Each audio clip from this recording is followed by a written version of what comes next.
Hello everyone. आज हम नया चैप्टर स्टार्ट करेंगे क्लास 11th का ट्रिग्नोमेट्री। ठीक है, ट्रिग्नोमेट्री को हम कंपाउंड एंगल भी कहते हैं। भाई एंगल के बारे में स्टडी करेंगे। ट्रिग्नोमेट्री रेशियोज होते हैं, 6 ट्रिग्नोमेट्री रेशियोज होते हैं, उनके बारे में स्टडी करेंगे। ठीक है, 10th क्लास में हमने पढ़े भी है ट्रिग्नोमेट्री रेशियोज के बारे में। थोड़ा ब्रीफ इंट्रोडक्शन कर लेते हैं।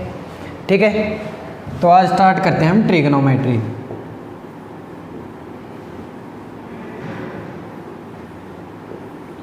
बेसिक चैप्टर है ये। तो फर्स्ट इसके अंदर लिख लेते हैं, हम इसको साथ में लिख लेते हैं कंपाउंड एंगल। कंपाउंड एंगल मतलब एंगल की स्टडी भी करेंगे हम। जैसे जैसे साथ साथ चलेंगे चैप्टर के अंदर तो एंगल्स के बारे में स्टडी भी करेंगे। भाई किस कन्वेंशंस पढ़ेंगे, मेजरमेंट ऑफ एंगल्स पढ़ेंगे। ठीक है, तो स्टार्ट करते हैं पहले एंगल से। ठीक है, एंगल जनरली क्या होता है भाई, मान लिया हमने कोई एक लाइन सेगमेंट ले ली या फिर ले ली हमने एक रो ले ली। ठीक है, एरो ले ली, एक एरो ले ली, रे ले ली। ठीक है, अब ये रे अपनी इनिशियल पोजीशन से कितना टर्न लेती है। ठीक है भाई, मान लिया है अपनी ये इनिशियल पोजीशन है यहाँ पे इस रे की OX की। ठीक है, तो इसने कितना टर्न लिया अपनी इनिशियल पोजीशन है। मान लिया ये रे यहाँ से चलकर यहाँ पे चली गई। ठीक है, ये x डैश बन गई यहाँ पे। आइए चीज समझ भाई, इस रे ने अपनी इनिशियल पोजीशन से इतना क्या कर गई है, डेविएट कर गई अपनी इनिशियल पोजीशन से। इसी को हम क्या कहते हैं, एंगल कहते हैं भाई। अमाउंट ऑफ टर्निंग ऑफ ए रे up from its initial position. ठीक है, क्या लिख लेते हैं डेफिनेशन एंगल की, द अमाउंट ऑफ टर्निंग। ठीक है, amount of turning from initial position. ठीक है, इनिशियल पोजीशन।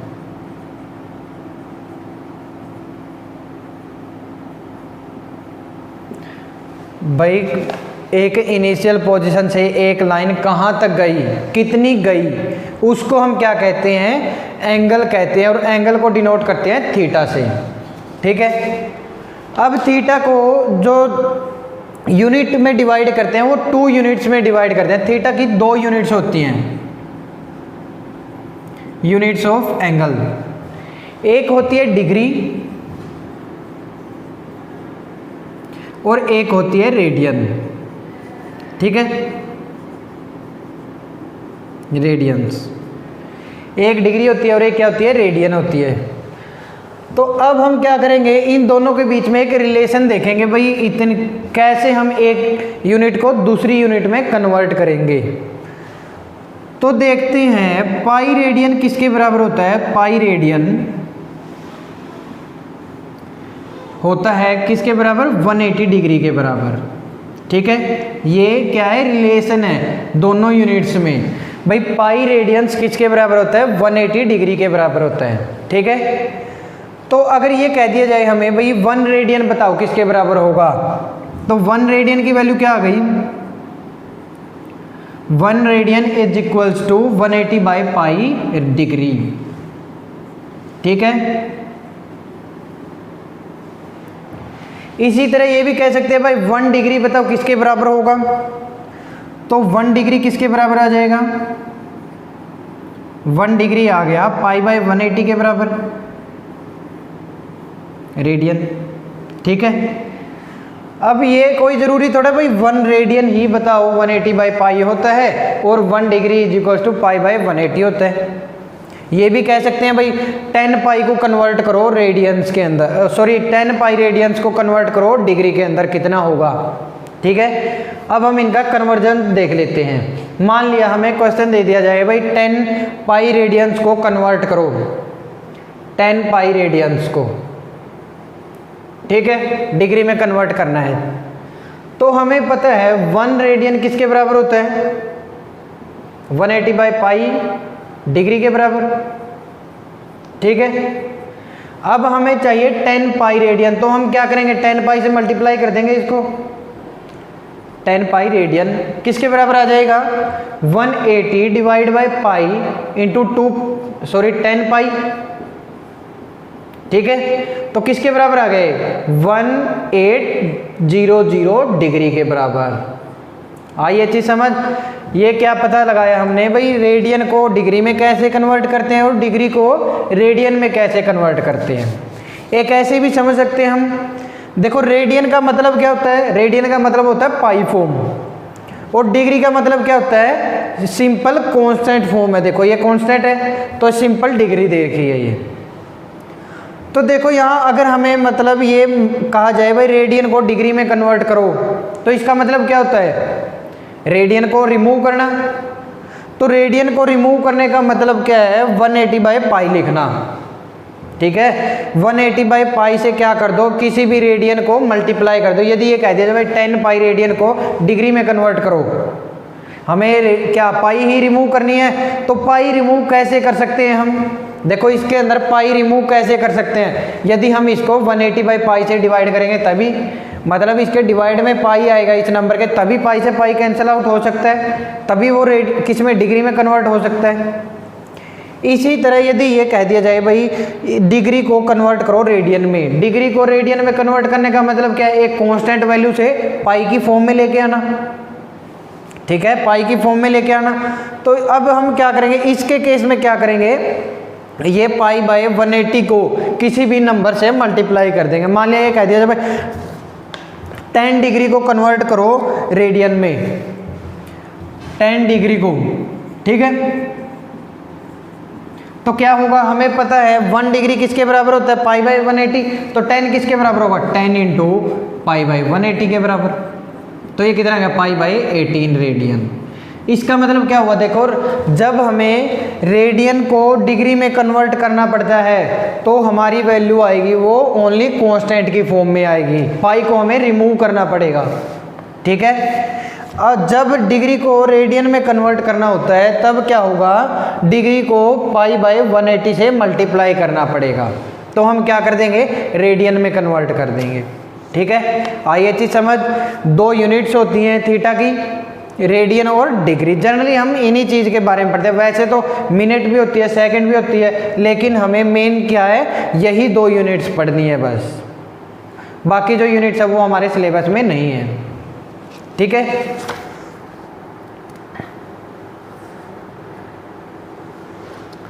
तो यहाँ से अब हम एक क्वेश्चन करते हैं, देखो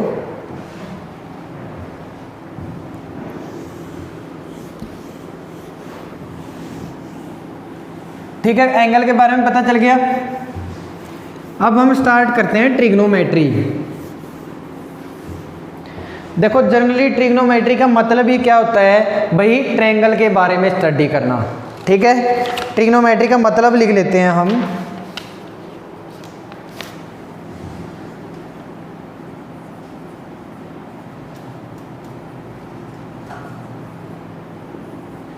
ठीक है।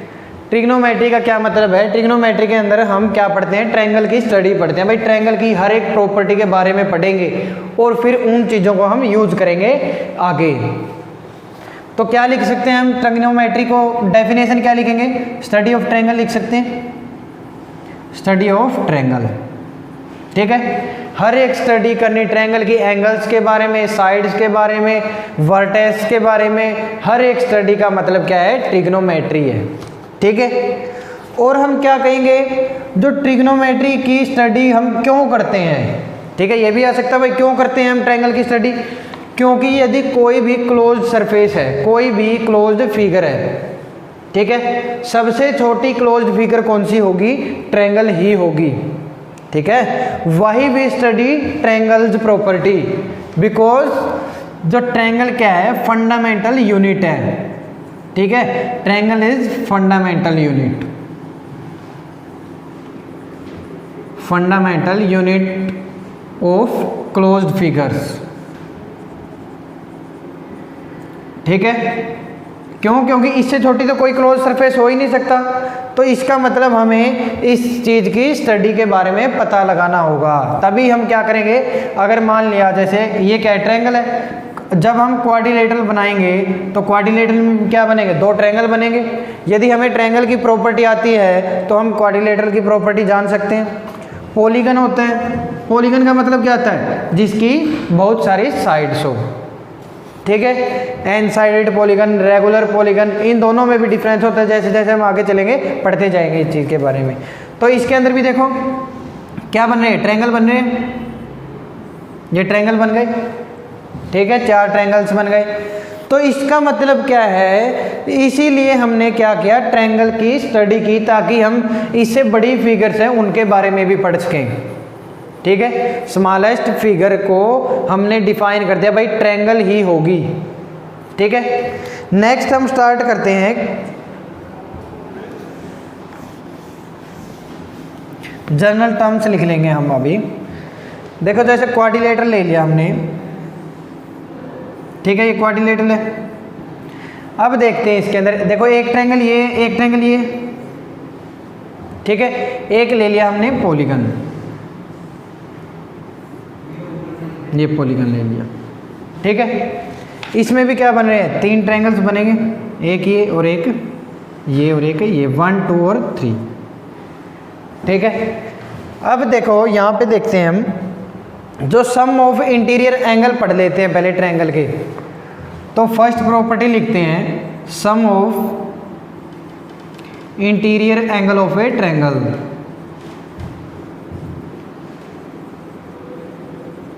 कितना होगा, सम ऑफ इंटीरियर एंगल कितना होता है, 180 डिग्री है। ये चीज़ हमने 10th क्लास में पढ़ी है, 180 डिग्री होता है, ठीक है। और sum of interior angle of a quadrilateral क्या होता है, वो हम एक फार्मूला से पढ़ेंगे, ठीक है। अगर ये कह दिया जाए भाई sum of interior angles of N sided polygon, लिख सकते हैं हम एन साइडेड पॉलीगन, ठीक है। ये लिख दिया हमने एन साइडेड पॉलीगन। तो कितना आएगा, n-2 इंटू 180 कर देंगे हम। आइए चीज समझ क्या कहा, और n बता देंगे हम, n डिफाइन कर देंगे, n है नंबर ऑफ साइड्स, ठीक है। देखो जैसे n की वैल्यू यदि यहाँ पे 4 है, ठीक है, 4 है, तो 4 माइनस 2 आ गया, तो 180 इंटू 2 कितना हो गया, 360 हो गया। देखो यहाँ से भी देख लेते हैं हम, 2 ट्रायंगल्स बनते हैं, एक ट्रायंगल का सम 180 डिग्री, एक ट्रायंगल का सम 180 डिग्री, कितना हो गया टोटल, 360 डिग्री हो गया।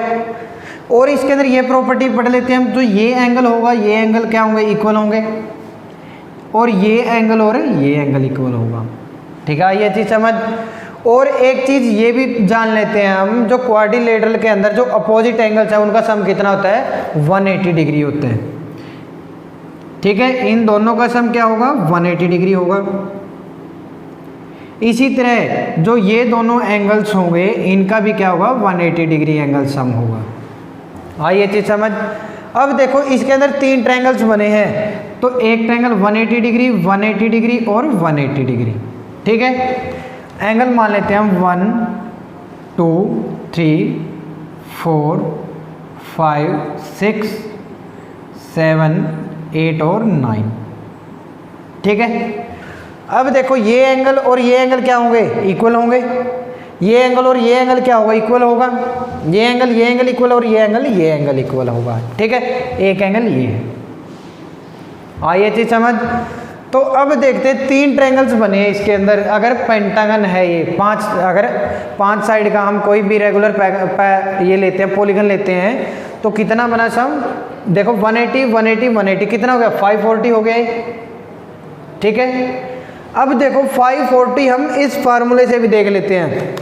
नंबर ऑफ साइड्स क्या है, नंबर ऑफ साइड्स है यहाँ पे 5। अगर यहाँ पे 5 माइनस 2 इंटू 180 करते हैं तो क्या आता है, 540 ही आता है। हाँ ये चीज समझ। इसका मतलब क्या हुआ, हमने एक जर्नल फार्मूला लिख दिया किसका, इंटीरियर का, sum of interior angles of N sided polygon का। वो पॉलीगन क्या हो सकता है, 4 साइडेड पॉलीगन भी हो सकता है, 5 साइडेड भी हो सकता है, और मोर देन 5 भी हो सकता है, ठीक है।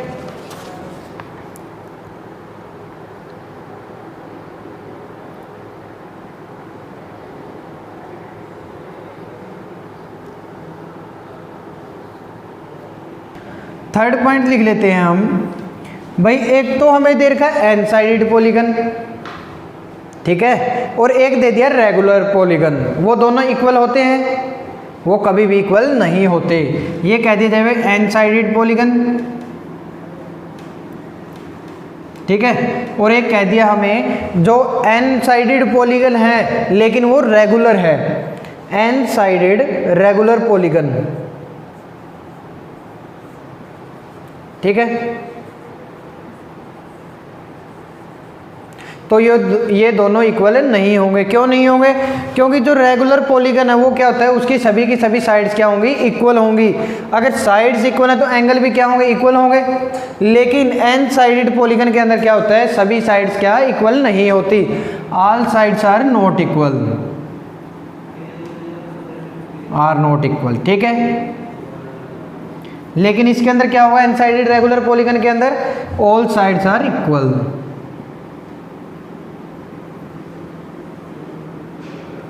ठीक है।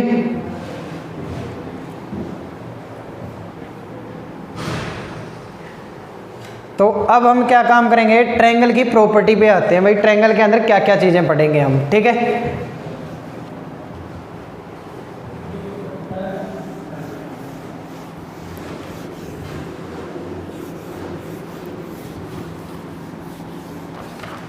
ठीक है, ट्रायंगल के अंदर देखते हैं अब हम एक चीज और देखें। जो भी हमने कन्वेंशंस की है आज तक, जो नेमिंग कन्वेंशन करते हैं किसी भी क्लोज्ड फिगर की, हम एंटी क्लॉकवाइज करते हैं, ठीक है। ये चीज़ क्या कन्वेंशन कर दी गई है, ये कोई ज़रूरी नहीं है भाई ऐसे ही करेंगे हम। ये चीज़ बस जस्ट कन्वेंशन कर दी कि भाई नेम है वो हम एक एंटी क्लॉकवाइज पैटर्न में लिखेंगे किसी भी फिगर का, ठीक है। अगर ये बड़ी फिगर लेते हैं हम ABCD, तो भी क्या है एंटी क्लॉकवाइज ही है पैटर्न। तो क्या कह दिया हमने भाई, अगर हम नेम रखेंगे किसी भी क्लोज्ड फिगर का तो क्या करेंगे, एंटी क्लॉकवाइज नेमिंग दे देंगे, ठीक है।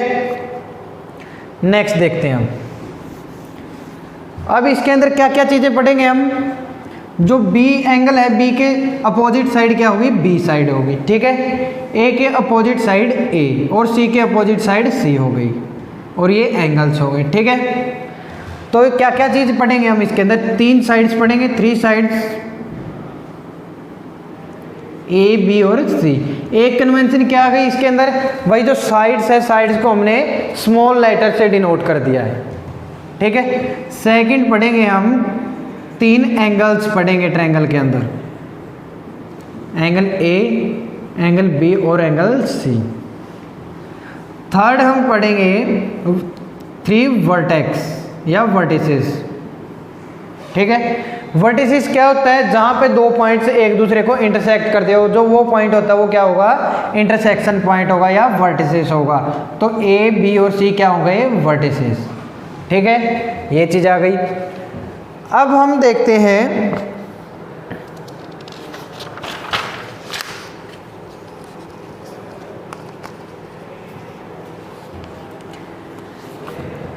एक आता है हीरोन्स फार्मूला, था 10th क्लास में हीरोन्स फार्मूला। हीरोन्स फार्मूला का फॉर्मूला लिख लेते हैं हम, क्या होगा, S into S minus A, S minus B और S माइनस C होता है, ठीक है। जहाँ पे S क्या होगा, S होगा सेमी पैरामीटर,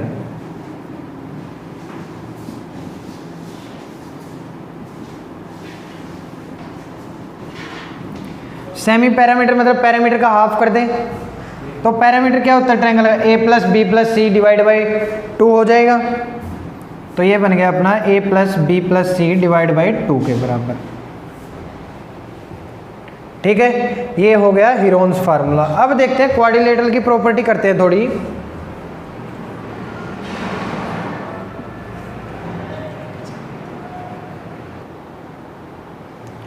ठीक है, एक ये चीज लिख लेते हैं और एक चीज ये लिखेंगे जो क्वाड्रिलेटरल है, क्वाड्रिलेटरल हमारे सिलेबस में नहीं है, ठीक है। जर्नल क्वाड्रिलेटरल सिलेबस में नहीं है। लेकिन यदि ये कह दिया पैरेललोग्राम, रेक्टेंगल, वर्ग, स्क्वायर, ये सब क्या है सिलेबस में है। लेकिन अगर जर्नल कह दिया जाए क्वाड्रिलेटरल, जर्नल क्वाड्रिलेटरल वो सिलेबस में नहीं है। तो एक चीज़ ये देख लेते हैं, जो एंगल ए और एंगल सी, एंगल बी और एंगल डी, ये क्या है आपस में, ये आपस में होंगे अपोजिट एंगल्स, ये एंगल और ये एंगल।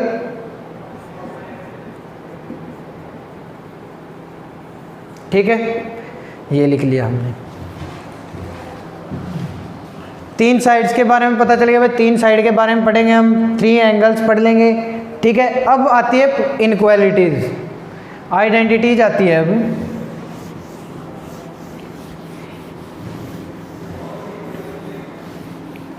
फर्स्ट आइडेंटिटी ये आती है, यदि हम ट्रायंगल की दो साइड्स का सम करते हैं, ठीक है, वो क्या होगा, वो ऑलवेज ग्रेटर होगा थर्ड लार्जेस्ट साइड से। आइए चीज समझ, मान लिया हमने ए शुरू में मान लिया भाई ए साइड क्या है, सबसे बड़ी है, लेकिन वो क्या होगी, अगर हम दोनों अदर साइड्स का सम करते हैं तो भी क्या रहेगी, छोटी रहेगी बी प्लस सी से। तो ये लिख लेंगे हम, B plus C is greater than A लिख लेंगे। ठीक है, सेकंड क्या लिखेंगे, एक बार हमने बी को मान लिया बड़ा, A plus C is greater than B, और इसी तरह क्या करेंगे हम, सी को थर्ड मान लेंगे, सी को एक बार सबसे लार्जेस्ट साइड, तो ये बन गया A plus B is greater than C. ठीक है, अब हम क्या काम करेंगे, यदि किसी भी पॉजिटिव वैल्यू को इनक्वालिटी के दोनों साइड मल्टीप्लिकेशन करते हैं तो कोई इफेक्ट नहीं होता इनक्वालिटी के ऊपर। क्यों, अगर इनक्वालिटी चेंज होती है, कब चेंज होती है, या तो हम क्या काम करें, किसी छोटे नंबर से मल्टीप्लिकेशन करें, 1 से छोटे से, या फिर नेगेटिव नंबर से। अगर मैं नेगेटिव नंबर से यहाँ पे मल्टीप्लिकेशन कर दा तो क्या होता,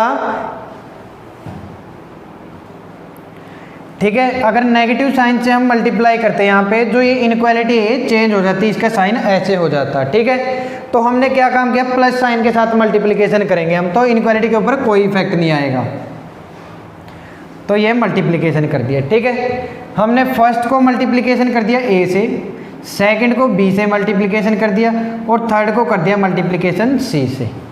ठीक है, अब देखो ये क्या बनेगा, ए स्क्वायर इज लेस देन क्या बन गया, ए बी प्लस ए सी। ठीक है, नेक्स्ट बन जाएगा B square is less than A B plus B C, और थर्ड बनेगा C square is less than A C plus B C. आइए चीज समझ, अब हम क्या कर देते हैं, इनका एडिशन कर देते हैं। तो एडिशन को हम डायरेक्ट लिख देंगे, सिग्मा ए स्क्वायर लिख देंगे। सिग्मा का मतलब क्या होता है, एडिशन ही तो होता है भाई, अलग अलग टर्म्स को सम करके हमने कंप्रेस कर दिया इस चीज़ को, तो सिग्मा ए स्क्वायर। और यहाँ पे देखो क्या आएगा, ए सी 2 टाइम्स, सभी टर्म्स क्या होंगी 2 टाइम्स आ गई है, तो 2 यदि कॉमन निकाल दूँ मैं तो ये चीज़ लिख सकते हैं हम ए बी। ठीक है, ये आइडेंटिटी बन गई है। ठीक है, तो ट्रायंगल के अंदर इस आइडेंटिटी का मतलब क्या हो गया, इसका मतलब ये है भाई, यदि हम तीनों साइड्स का सम करें और स्क्वायर लेके सम करते हैं तो वो क्या होगा, छोटा होगा, किससे, summation of multiplication of 2 sides और इनटू 2 टाइम्स होगा। ठीक है, ये आइडेंटिटी बन गई एक ट्रायंगल के अंदर। नेक्स्ट क्या है इसके अंदर,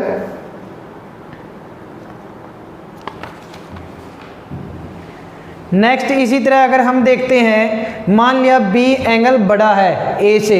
ठीक है, आइए चीज समझ, नेक्स्ट आइडेंटिटी लिख लेते हैं हम, ये मान लिया भाई बी एंगल बड़ा है ए से, angle B is greater than angle ए।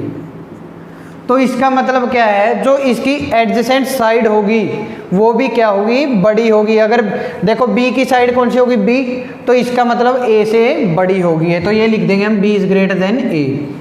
इसी तरह क्या लिखेंगे, यदि सी के लिए लिखते हैं तो एंगल ए से, तो सी इज ग्रेटर देन क्या हो जाएगा, ए हो जाएगा। इसी तरह यदि बी के लिए लिखते हैं सी से, तो ये हो गया बी इज सी। आइए अच्छी समझ, ये आइडेंटिटीज होगी अपनी। अब नेक्स्ट पढ़ते हैं हम ट्रिग्नोमेट्री रेशियोज। ट्रिग्नोमेट्री रेशियोज जो पढ़ेंगे वो सभी की सभी प्रॉपर्टीज पढ़ेंगे हम राइट एंगल ट्रायंगल के लिए। ये हमने जनरल ट्रायंगल के बारे में पढ़े, अब हम राइट एंगल ट्रायंगल के ऊपर आते हैं।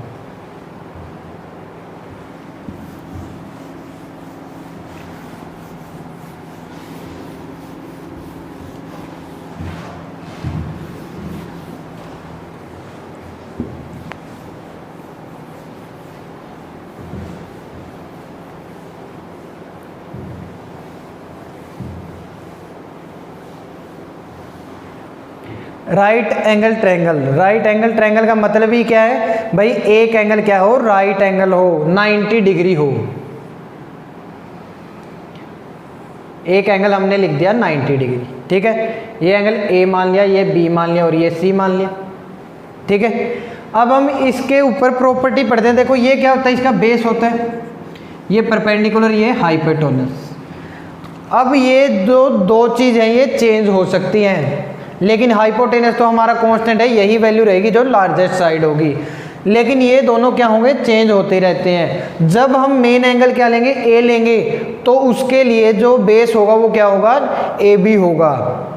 लेकिन यदि हमने क्या किया, सी एंगल को मेन एंगल ले लिया, ठीक है, अगर सी एंगल को मेन एंगल लेते हैं तो उसके लिए जो बेस बन जाएगा वो क्या बनेगा, बी सी बनेगा। अब देखते हैं, यदि 90 डिग्री, देखो ये एंगल 90 डिग्री आ गया, तो ए प्लस सी क्या आएगा, एंगल ए प्लस सी, वो भी क्या आ गया, 90 आ गया, ठीक है। तो एंगल की ए की वैल्यू लिख देते हैं हम 90 माइनस एंगल सी। तो इससे हमें क्या पता चला, इससे ये पता चला हमें भाई एक एंगल 90 डिग्री का है, लेकिन जो बाकी दो एंगल है वो क्या है, एक्यूट एंगल्स हैं। एंगल ए और angle C are acute angles. Acute angle कौन से होते हैं, जो एंगल 90 डिग्री से छोटे होते हैं, एक्यूट एंगल, ठीक है। अब हम पढ़ते हैं trigonometry ratios. Trigonometry ratios 6 types के होते हैं।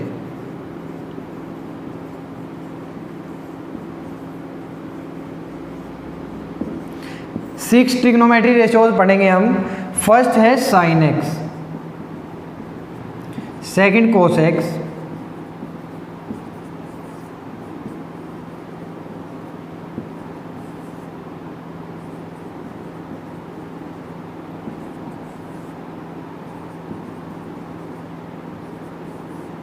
ठीक है। ये 6 रेशियो है, इनकी हम डीपली स्टडी करेंगे, इनकी डोमेन रेंज के बारे में पढ़ेंगे, साइन एक्स की वैल्यू क्या होगी ट्रायंगल के अंदर, ठीक है, इन सब के बारे में पढ़ेंगे। एक चीज़ और पढ़ लेते हैं हम राइट एंगल ट्रायंगल के अंदर, एक होती है पाइथागोरस थ्योरम,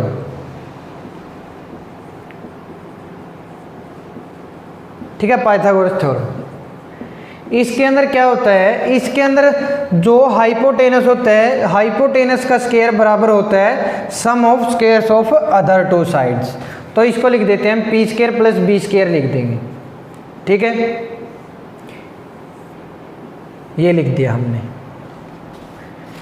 तो अब हम इनकी हेल्प से पहले साइन एक्स, कोस एक्स और टेन एक्स, इन सब ट्रिग्नोमेट्री रेशियोज को लिख लेते हैं, डेफिनेशन लिख लेते हैं इनकी राइट एंगल ट्रायंगल की हेल्प से।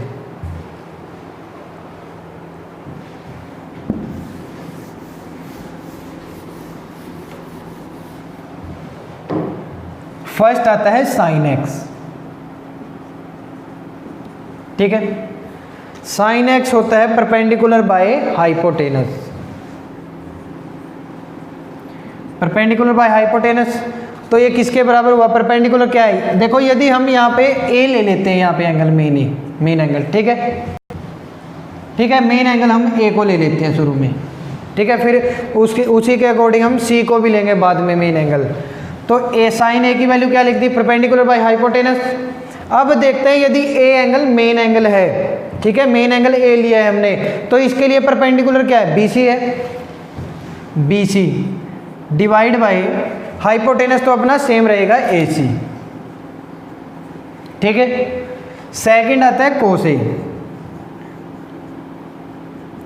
कोसे होगा बेस बाय हाइपोटेनस, तो ये लिख दिया base by hypotenuse is equals to, तो अब देखो बेस किसके बराबर है, ए बी है, A B divide by hypotenuse same रहेगा हर जगह।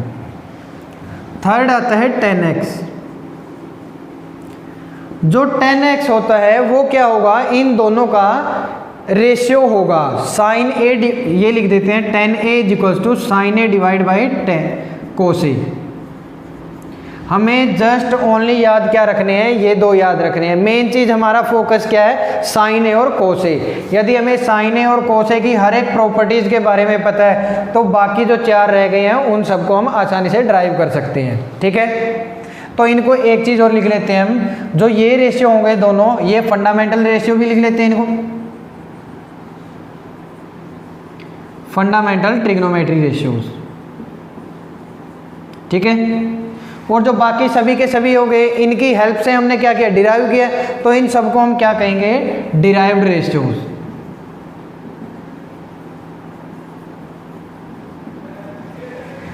तो अब देखते हैं, tan a की वैल्यू लिख दी हमने, sin a by cos a लिख दिया। sin a देखो किसके बराबर आया, sin a perpendicular by hypotenuse होता है, और cos a किसके बराबर है, बेस बाय हाइपोटेनस। तो हाइपोटेनस से हाइपोटेनस कैंसिल आउट, क्या बच गया, p बाई बी बच गया। ठीक है, तो हमें क्या पता चल गया, अगर राइट एंगल ट्रायंगल भी दे दिया जाए हमें, तो वहां से भी हमने क्या निकाल दिया, tan a की डायरेक्ट वैल्यू निकाल दी, बाय परपेंडिकुलर बाय बेस कर दिया, तो हम क्या निकालेंगे, tan a की वैल्यू निकाल लेंगे।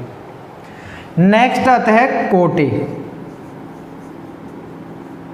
ठीक है, जो कोट ए होता है वो tan का क्या होगा, रेसिप्रोकल होगा। ठीक है, मतलब या तो ये लिख दे हमें cos बाई साइन होगा, या फिर लिख दे हम 1 बाई tan a लिख सकते हैं, या तो इसको लिख दिया हमने 1 बाई tan a, या फिर लिख देंगे हम इसको cos a by sine a। अब देखते हैं, अगर tan a क्या था, p बाई बी था, तो 1 बाई p बाई बी क्या हो जाएगा, b बाई p हो जाएगा, तो ये b बाई p हो गया। ठीक है, नेक्स्ट आता है कोसिकेंट। कोसिकेंट ए, जो कोसिकेंट ए होगा वो किसका अपोजिट होगा, देखो रिलेट कर लेते हैं हम दो चीजें, साइन ए के साथ रिलेट करें हम कोसिकेंट को, tan के साथ रिलेट करेंगे किसको, कोट को, और कोस को रिलेट कर देंगे सीकेंट के साथ। ठीक है, तो कोसिकेंट ए किसके बराबर हो जाएगा, 1 बाई साइन ए। अगर 1 बाई साइन ए है तो साइन ए क्या था, p बाई एच था, तो उल्टा इसका क्या हो गया, h बाई पी हो जाएगा। ठीक है, नेक्स्ट आता है सीकेंट। सीकेंट ए, जो सीकेंट ए है उसको रिलेट करना है हमें किसके साथ, कोस के साथ। ठीक है, तो कोस सीकेंट ए हो जाएगा कोस ए का उल्टा, 1 बाई कोस ए। 1 बाई कोस ए मतलब अगर b बाई एच कोस है तो सीकेंट क्या हो जाएगा, h बाई बी होगा। ठीक है, आइए अच्छी समझ। अब हम क्या काम करेंगे, इन सबको इनकी फॉर्म में भी लिख लेंगे, इन साइड्स की फॉर्म में भी लिख सकते हैं। एक होती है, एक ट्रिक भी होती है याद रखने की, इनको इन सबको याद रखने की ट्रिक।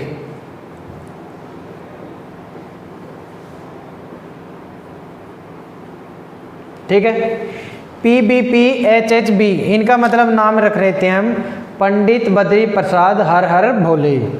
ठीक है, पंडित बद्री प्रसाद हर हर भोले, पंडित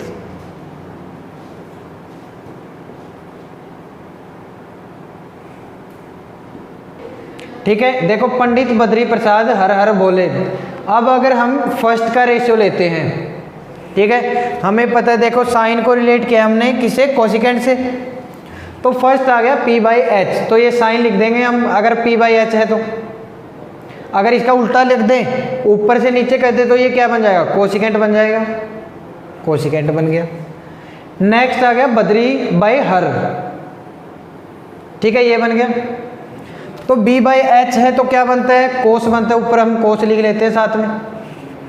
अगर कोस का उल्टा कर दिया, h बाई बी कर देंगे, तो वो क्या आ जाएगा, सीकेंट आ जाएगा। ठीक है, थर्ड आता है p by B. p by B क्या होता है, अपना tan होता है। अगर इसका उल्टा कर देंगे हम, तो वो क्या बन जाएगा, नीचे से ऊपर की तरफ जाएंगे तो क्या बनेगा, कोट बनेगा। देखो क्या काम करते हैं हमने एक ट्रिक याद कर ली, पंडित बद्री प्रसाद हर हर भोले। ठीक है, ऊपर से अगर हम ऊपर से नीचे की तरफ आएंगे तो क्या बनेगा, साइन बनेगा, p बाई एच आएंगे। यदि हम नीचे से ऊपर की तरफ जा रहे हैं तो क्या बन जाएगा, कोसिकेंट बन जाएगा। सेकंड में यदि हम ऊपर से नीचे आए तो कोस बन गया, नीचे से ऊपर की तरफ गए तो सीकेंट बन गया। इसी तरह ऊपर से नीचे की तरफ आए tan बन गया, और नीचे से ऊपर की तरफ गए तो क्या बन गया, कोट। ठीक है, ये चीज़ हमने एक जनरल ट्रिक याद कर ली है। अब देखो ये चीज़ हमने क्या काम किया है, ए एंगल को यदि मेन मानना है तो हमने लिखी ये वैल्यूज़। यदि हमें ये कह दिया जाए भाई मेन एंगल है सी, अब की बार ये एंगल हमने कैंसिल कर दिया, तो ए को, सी को हमने मेन एंगल ले लिया, तो इसके लिए अब की बार बेस क्या हो जाएगा, ये वाला हो जाएगा। तो अगर हम एक दो फंक्शंस का लिखते हैं यहाँ पे, साइन से ही लिख लेते हैं यहाँ पे, तो यहाँ पे साइन सी क्या होगा, साइन सी हमें पता है परपेंडिकुलर बाय हाइपोटेनस होता है, तो इसके अंदर परपेंडिकुलर क्या बनेगा, परपेंडिकुलर अब की बार है ए बी बनेगा और hypotenuse same as it is वही रहेगा। ठीक है, देखो चेंज हो गया, यहाँ पे क्या था ए एंगल के लिए बी सी बाई ए सी था और यहाँ पे एंगल सी के लिए क्या बन गया, परपेंडिकुलर ए बी बाई ए सी बन गया।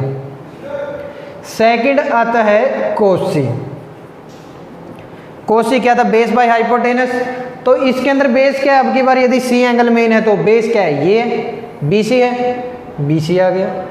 डिवाइड बाय परपेंडिकुलर क्या है, अब की बार सॉरी हाइपोटेनस क्या है, ए सी है। तो इसी तरह हम सभी के सभी ट्रिग्नोमेट्री रेशियोज को लिख सकते हैं।